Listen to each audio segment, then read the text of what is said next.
السلام علیکم پیارے دوستو، اللہ وحدہ لا شریک قرآن مجید فرقان حمید کے اندر ارشاد فرما رہا ہے، اے پیغمبر صلی اللہ علیہ وآلہ وسلم، اپنے رب کے پاک نام کی تسبیح کرو جس نے انسان کو پیدا کیا، پھر اس کے اعضاء کو درست کیا اور ایک اندازہ ٹھہرایا۔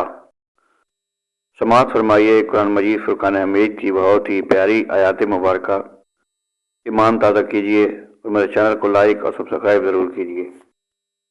اے پیغمبر صلی اللہ علیہ وآلہ وسلم، اپنے پروردگار عالیشان کے نام کی تسبیح کرو جس نے انسان کو بنایا، پھر اس کے اعضاء کو درست کیا، اور جس نے اس کا اندازہ ٹھہرایا، پھر اس کو رستہ بتایا، اور جس نے چارہ اگایا، پھر اس کو سیاہ رنگ کا کوڑا کر دیا۔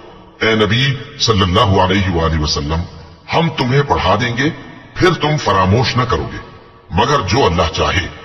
وہ کھلی بات کو بھی جانتا ہے اور چھپی کو بھی، اور ہم تم کو آسان طریقے کی توفیق دیں گے، سو جہاں تک نصیحت کے نافع ہونے کی امید ہو نصیحت کرتے رہو۔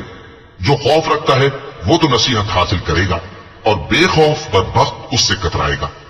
جو بڑی تیز آگ میں داخل ہوگا، پھر وہاں نہ مرے گا اور نہ جیے گا۔ بے شک وہ مراد کو پہنچ گیا جو پاک ہوا اور اپنے پروردگار کا نام لیتا رہا اور نماز پڑھتا رہا۔ بات یہ ہے کہ تم لوگ تو دنیا کی زندگی کو ترجیح دیتے ہو، حالانکہ آخرت بہت بہتر اور ہمیشہ باقی رہنے والی ہے۔